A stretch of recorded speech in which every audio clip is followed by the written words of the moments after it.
Start. मित्रों को, छात्रों को और सभी को सादर अभिनंदन। आइए आज हम पांचवा पाठ 8वीं कक्षा के लिए हिंदी विषय सुनकर यहाँ पर आपको समझाने का चेष्टा करते हैं। पहले पृष्ठ संख्या 22 में यहाँ पर आपको एक चित्र बताया जा रहा है। यहाँ पर चित्र में कुछ विषय छिपे हैं, साथ ही साथ चित्र से संबंधित चर्चा हम करने का प्रयास करेंगे।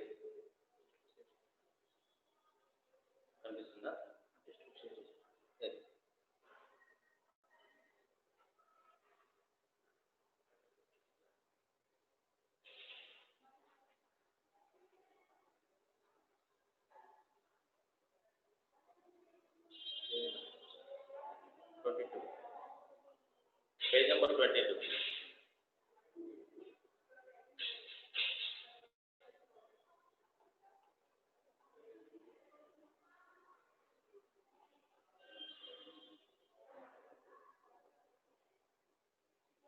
ओके ना?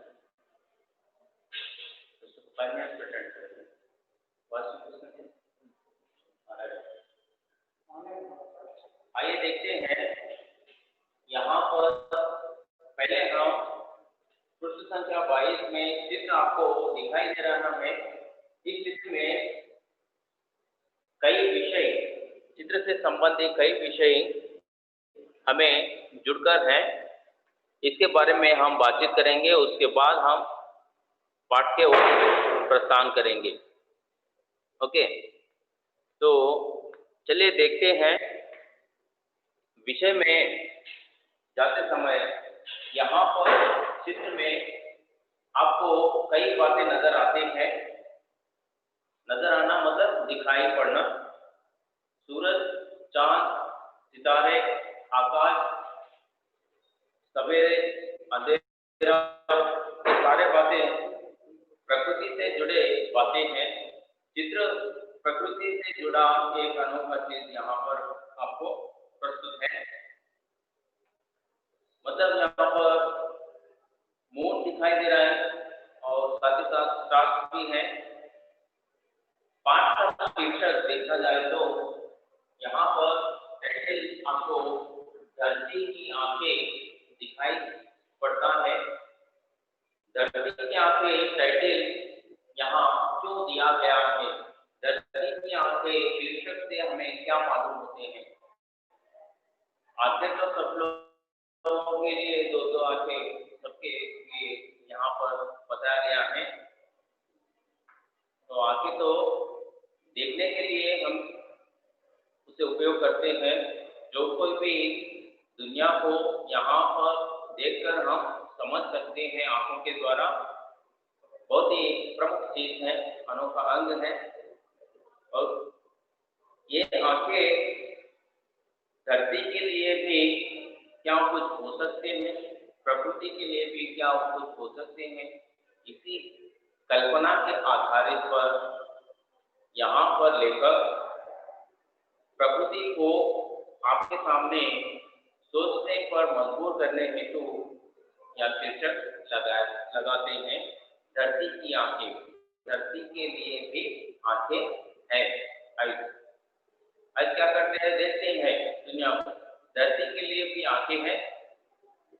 नहीं हो सकते हैं, ऐसे कल्पना कर रहे हैं लेखक। इसलिए चित्र में आपको चांद, सितारे, प्रकृति के चीज यहाँ पर बताए हैं। धरती जो प्रकृति का ही अंश है, तो धरती के लिए भी आंखें हैं। धरती भी सोच विचार करती है, धरती भी देख सकती है। ऐसे कल्पना यहाँ पर बताया जा रहा है। चित्र से आपके लिए पृष्ठ 22 में चांद और सितारों का चित्र आपको दिखाई पड़ता है। इस चित्र में चांद, सितारे जनरली हमें कब दिखाई देते हैं? रात के अंधेरे में दिखाई पड़ते हैं। दिखता है, चांद अंधेरा में दिखते हैं। चांद और सितारे जब रात में चमकने लगते हैं तो हमारा मन शांत हो जाता है और मन को उल्लासित करते हैं ये चीज। जब भी कोई चांद सितारे टिमटिमाता हुआ नजर आता है, मनुष्य के दिमाग में जो विचारों को कर देता है, बिल्कुल वहाँ मनुष्य का जो सोच विचार में कई प्रकार के बदलाव, वहाँ पर बाधाओं को मिटाने में तो ये चीज सभी को भी पसंद आते हैं। तो इसी के लिए ये टिमटिमाना और चमकना जैसे दो के संबंध तारे और चांद के लिए बेहद जरूरी है, क्योंकि उसका प्रकृति है, उसका प्रवृत्ति है। तो ऐसे विषय यहाँ पर चित्र से हमें दिखाई पड़ते हैं। ये प्रकृति के कई बातें सब लोगों को भी अच्छे लगते हैं, क्योंकि हम भी प्रकृति का ही एक अंग है। इन्हें देखकर, ये सारे चीज देखकर हमें मन में ऐसे विचार उत्पन्न होते हैं। कहीं कोई विद्यार्थी आकाश में तारों की ओर देखता हुआ इमेजिनेशन करता है, ये तारे इकट्ठा जमा होकर एक घोड़ा जैसा दिखता है, या कोई बादल जैसा दिखता है, कोई किसी को क्रिकेट का बॉल दिखता है, किसी को क्रिकेट का बैट दिखता है। कोई इमेजिनेशन ऐसे जिनको जो वस्तु पसंद है उसके दिमाग में जिस प्रकार का विचार आता है, वैसे वहाँ तारों को जोड़कर वैसे इमेजिनेशन वहाँ कल्पना करने लगता है। तो ये सारे चीज हम प्रकृति से कई बातें सीख सकते हैं, उसमें कभी कभी कोई संदेश भी छिपा हुआ रहता है। आइए देखते हैं, इससे जुड़े कई प्रश्नों का भी यहाँ पर प्रस्ताव किया गया है। प्रश्न देखिए, चित्र में क्या क्या दिखाई दे रहा है? टिमटिमाना, चमकना जैसे शब्दों का संबंध किससे है? टिमटिमाना, चमकना। टिमटिमाना मतलब उजागर होना, चमकना ब्राइटनेस। तो ये सारे चीज तारों के लिए, चांद के लिए बताया गया है। आइए देखते हैं एम ऑफ द लेसन। ये लेसन 8वीं कक्षा के छात्रों को देने का मुख्य उद्देश्य क्या है? तो बच्चे कहानी में रुचि रखते हैं, स्टोरी पढ़ना सबको अच्छा लगता है, पसंद करते हैं। बच्चों को स्टोरी या कविता, गीत गाना, ये सारे बातें बच्चों को अपने ओर आकर्षित करते हैं। तो जब यहाँ पाठ धरती की आंखें पाठ पढ़ने से, इस पाठ के द्वारा हमारे दिमाग में जो कल्पना शक्ति है उसे जागरूक करना, इमेजिनेशन की जो स्ट्रक्चर जो है उसे दिमाग में बढ़ाने के हेतु उसके मुताबिक यहाँ लेसन आपको दे रहे हैं। क्योंकि कई बातें यहाँ पर लेसन में देते हैं, जो राजा का चित्र देते हैं और राजा जिस प्रकार इमेजिनेशन कर रहे हैं, राजा से संबंधित कोई स्वप्न या कोई नाम है, और सैटेलाइट भी यहाँ पर दिखाई पड़ रहा है। तो राजा का चित्र है और साथ ही साथ सैटेलाइट के भी चित्र, उपग्रह, ग्रह के बारे में यहाँ पर चर्चा की जा रही है। और कुछ बच्चे खेल रहे हैं, क्रिकेट खेल रहे हैं, और कुछ खेल के आयोजन किए जा रहे हैं। और ये पाठ से संबंधित चित्र आपको दिखाई दे रहे हैं। तो ऐसे चित्रों के बारे में आप लोगों को आपकी स्क्रीन पर दिखाई देता होगा, और जिनके पास पाठ्यपुस्तक है, पाठ्यपुस्तक में भी आप लोग देख सकते हैं। इस प्रकार का उद्देश्य आपको यहाँ इस पाठ से लिया गया है। विषय प्रवेश में देखते हैं और पाठ में क्या क्या बातें यहाँ पर बताया गया है, किन विषयों को बच्चों को कल्पना करने के तो कैसे बातें यहाँ पर कर रहे हैं। पाठ के अंतर्गत आगे चलकर हम पाठ का विषय लेने का, विषय ग्रहण करने का प्रयास करेंगे।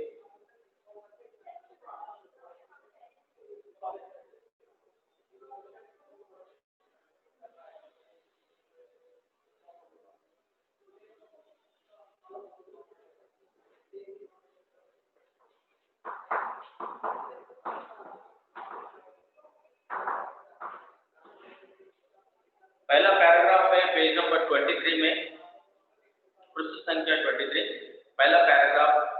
और साथ ही साथ यहाँ पर बादलों में चांद छिपा हुआ दिखाई दे रहा है चित्र। साथ ही साथ एक राजा सोए हुए नजर आते हैं। राजा तो राजा होते हैं क्योंकि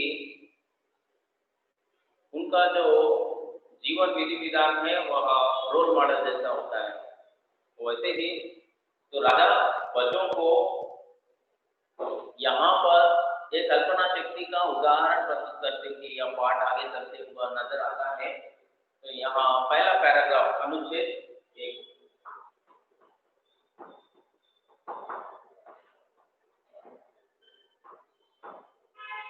क्यों पैराग्राफ 1 लिखा गया है, इससे रिलेटेड प्रश्न भी या हार्ड वर्ड्स भी आप लोग अपने क्लास वर्क में लिखने का होता है, तो समझने का प्रयास करेंगे। मैं एक बार ये पैराग्राफ पढ़ूंगा, रिलेटेड प्रश्न भी आपसे पूछूंगा, उसके उत्तर भी निकालने का प्रयास करेंगे। हार्ड वर्ड्स का भी यहाँ पर आपको अर्थ के रूप में दिया जाएगा, वाक्यांश निर्माण करेंगे। ये सारे चीज हम करने का प्रयास करेंगे। अपने पाठ्य पुस्तक में देखिए पहला पैराग्राफ। बहुत पुरानी बात है, एक स्टोरी यहाँ पर रनिंग हो रही है, कहानी चल रही है आगे। बहुत पुरानी बात है, वंस अपॉन ए टाइम एक राजा था। आगे चलकर देखिए, एक राजा था, वह नित्य नए सपने देखता था। राजा क्या करता था? प्रतिदिन, नित्य का मतलब प्रतिदिन, एवरीडे ड्रीम्स देखता था। नित्य नए सपने देखता था, उन्हें पूरा करने का प्रयास करता था। उसमें रियलिटी में बदलने के लिए वह कोशिश करता था, प्रयास करता था। दरबार के गुणी और बुद्धिमानी लोगों को सपने सुनाता था। और क्या करता था राजा? अपने रॉयल कोर्ट में एवरीडे उसके सपने के बारे में सभी बुद्धिमानी लोगों के सामने उसका सपना ऐसा था, उसे सच करने के लिए वो प्रतिदिन एक टास्क देता था। रॉयल कोर्ट में जितने भी अच्छे अच्छे बड़े बुद्धिमान पंडित गुणी लोग रहते थे, टैलेंटेड पीपल रहते थे, उनको एक टास्क देकर उसे कंप्लीट करने के लिए वहां बोलता था। उन्हें पूरा करने के लिए सपने अपने खजाने का मुंह खोल देता था। खजाना रॉयल ट्रेजरी, खजाने का मतलब रॉयल ट्रेजरी है। जितना भी राजा के पास धन दौलत था उसका मुंह खोल देता था। मुंह खोल देना, ओपन कर देता था, जितना मांगो उतना ले जा सकते हैं। तो ऐसे वहाँ राजा अपने रॉयल कोर्ट का दरबारी बुद्धिमान लोगों के सामने अपना सपना रख देता था। टास्क को कंप्लीट करने के लिए ट्रेजरी का मुंह खोल देता था, पूरा उसे अधिकार देता था, कितना भी मांगो उतना धन दौलत देने के लिए तैयार था। नेक्स्ट लाइन में देखिए, सफल होने पर उनको सम्मानित करता। सक्सेस होने पर क्या करता था? कोई बुद्धिमान व्यक्ति राजा का सपना जब साकार रूप देता था, रियलिटी में बदलकर बताता था, तो उसे अभिनंदन करता था, सम्मानित करता था, गौरव देता था और उसे जो भी इनाम देकर खुश करता था। आगे चलकर असफलता पर निराश नहीं होता। जब भी वहां अनसक्सेस हो गया तो उसे कभी उसे नर्वस नहीं रहता था, होता बल्कि उत्साह बढ़ा था उसका। जो भी अनसक्सेस हो, वैसे भी उनको हुआ, उनके मन के अंदर फिर भी उत्साह बढ़ाता था, मोटिवेट करता था, कमियों को पूरा करके दोबारा प्रयत्न करने का प्रेरित करता। उनके जो कोई भी रिक्वायरमेंट है उसको पूरा करने के लिए अवकाश देकर उसे पूरा करने का सदअवसर देता था, उसे मोटिवेट करता था, प्रेरित करता था। ये पहला पैराग्राफ है। दूसरा पैराग्राफ में देखेंगे, पैरा 2।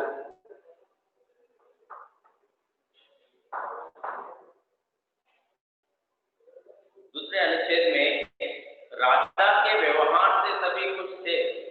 राजा का जो कोई भी एटीट्यूड था, राजा का व्यवहार से सभी लोग खुश थे, दरबारी लोग सभी हैप्पी थे। वे राजा के लिए सब कुछ करने के लिए तैयार थे। राजा जो कोई भी ऑर्डर करते थे उसे करने के लिए सब लोग तैयार रहते थे। इसी कारण राज्य के दिन दूनी रात चौगुनी, उसे डबल होता था।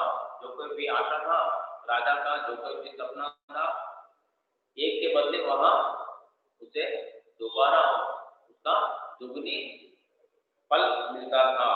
दिन दूनी रात चौगुनी, यहाँ मुहावरा है। मुहावरा मतलब इडियम होते हैं ना, जाति या कहते हैं में, तो पॉपुलर वर्ड को वहाँ पर इडियम के रूप में प्रयोग करते हैं भाषा के तौर पर। तो दिन दूनी रात चौगुनी, डे में डबल हो जाता था, रात में चौगुनी 4 टाइम्स ज्यादा हो जाता था। ऐसे राजा जो कोई भी परिकल्पना करता था, स्वप्न देखता था, उसे साकार करने के लिए साथ देता था, उसे ऐसा सक्सेस मिलता गया। राजा ऐसा डेवलप होते गए। राजा के नाव समुद्र में हजारों मील दूर जाते थे।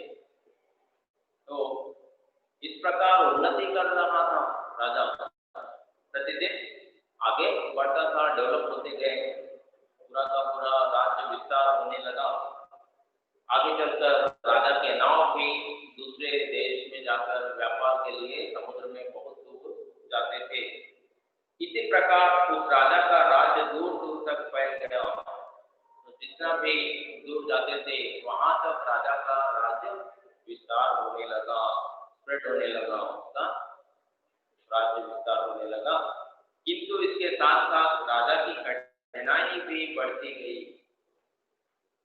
उसका एरिया बढ़ता गया तो उसको ऑपरेट करने में, उसकी देखभाल करने में राजा को भी प्रॉब्लम चालू हो गए। तो ऐसे पैरा 2 में बताया गया कि इसका विषय जो ऑनवर्ड्स है यहाँ पर लिखकर मैं बताऊंगा, उसके बाद आपको आगे लेकर जाऊंगा।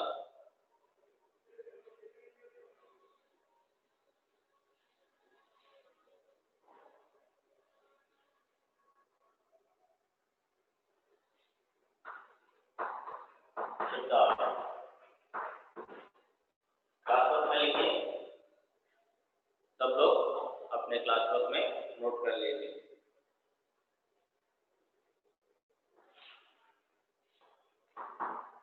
बहुत ज्यादा लाइन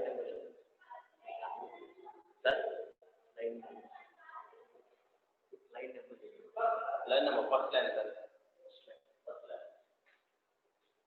बहुत ज्यादा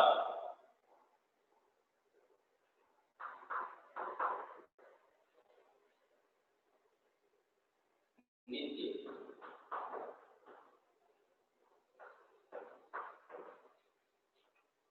प्रतिदिन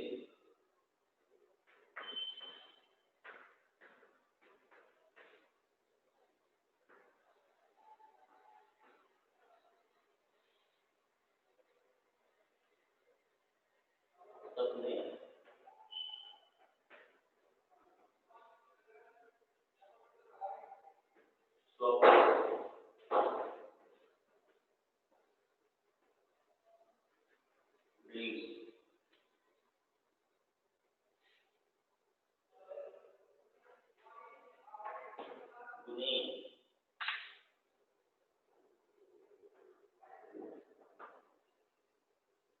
महान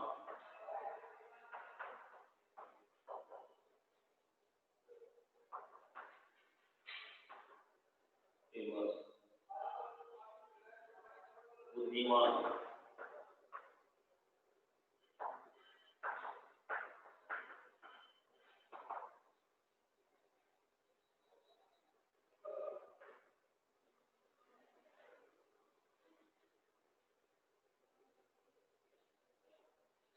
बुद्धिमान बुद्धिमान साथ में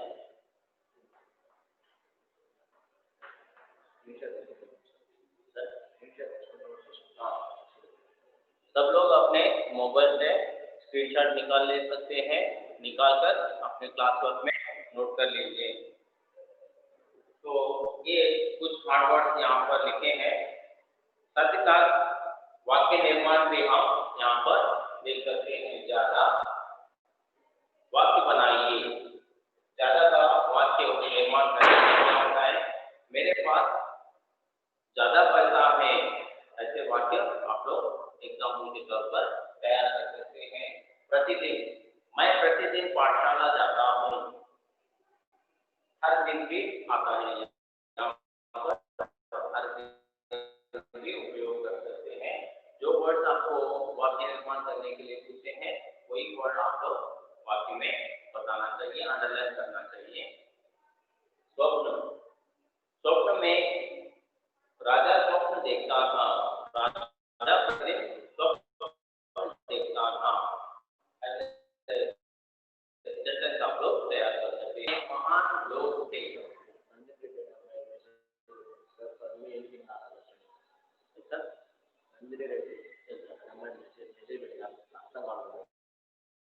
ओके,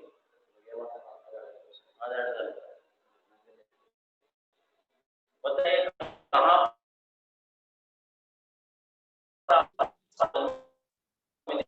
नहीं आया है? Anything not understand. Sir, for me, anything not understood. अवकाश दिया जाएगा, आप लोग अंडरलाइन करके Sir, for me, anything not understood. Index पे जाओ। For me, anything not understood, sir. हाँ ओके, मैं फिर से आपको बताऊंगा। यहाँ पर राजा कल्पना कर रहा है, इमेजिनेशन कर रहा है, स्वप्न देख रहा है। वो भी 2 पैराग्राफ हम यहाँ पर डिस्कशन कर चुके हैं इंट्रोडक्शन में।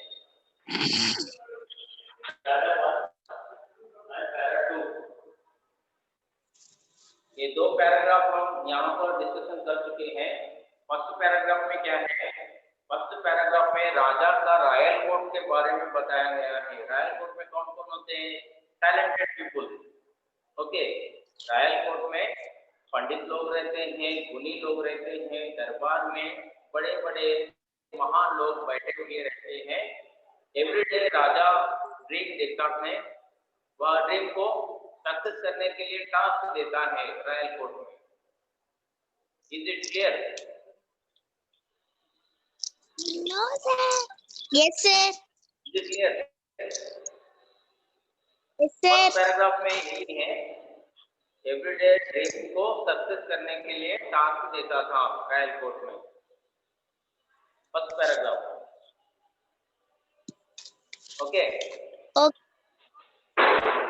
नेक्स्ट पैराग्राफ में क्या है? सेकंड पैराग्राफ में टास्क को सक्सेस करने के लिए राजा जब बोलता है तो सक्सेस होने पर उनको सम्मान देता है, गौरव देता है और रिस्पेक्टफुल उनको, जो कोई भी ट्रेजरी मुंह खोल देता था उसको सक्सेस करने के लिए उनको सम्मान करता है और उनका राज्य विस्तार ऐसे डबल होता गया।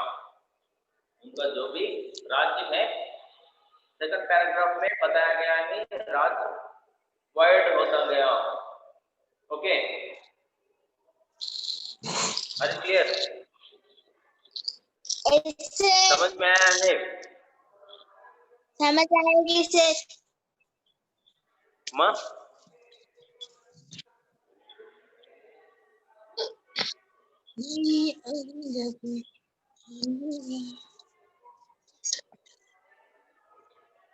ओके, आज के लिए ये 2 पैराग्राफ के बारे में चर्चा हुई है।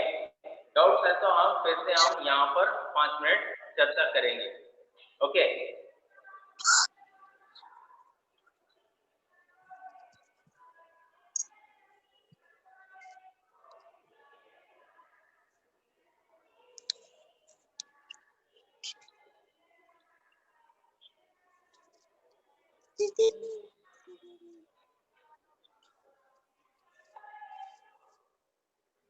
बताइए बेटा।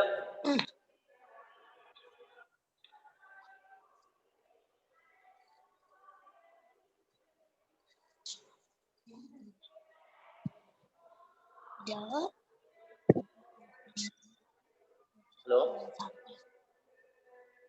डाउट पूछ सकते हैं आप बेटा। No doubt, sir. Are you clear 2 paragraph? Yes, sir. Very good. मैं फिर से आपको समझाने का शॉर्टली समझाने का ट्राई करूंगा।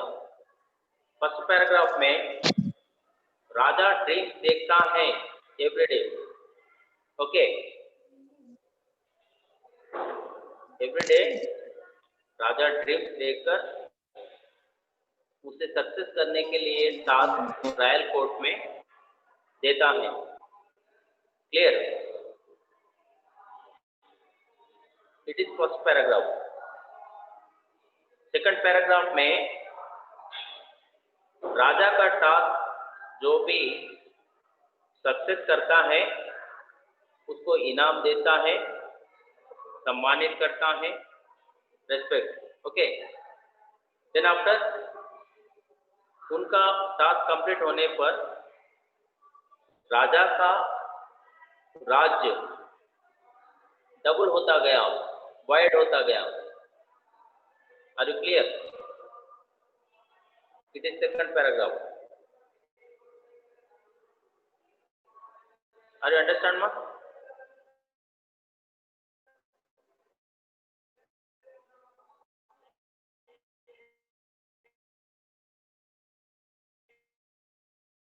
Any doubts? Any doubts? Next class में नेक्स्ट पेज हम पढ़ेंगे 24। उसके बाद हम पार्ट के अंतर्गत फिर से शॉर्टली उसका समराइज करने का कोशिश करेंगे।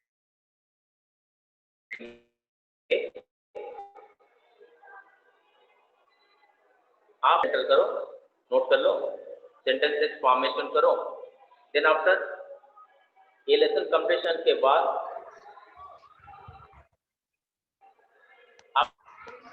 आपको डिस्कोर्सेस प्रैक्टिस किया जाएगा।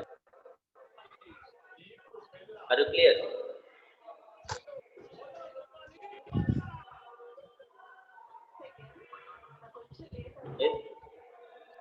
आप और कोई पूछना है तो पूछ सकते हैं।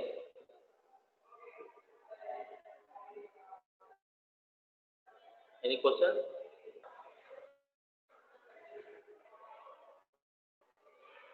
Please question.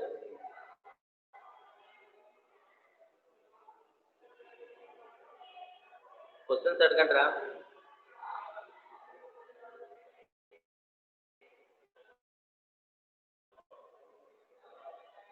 Okay, good. अगर डाउट है तो आप लोग नोट करके नेक्स्ट क्लास में भी पूछ सकते हैं, नो प्रॉब्लम। ओके ना?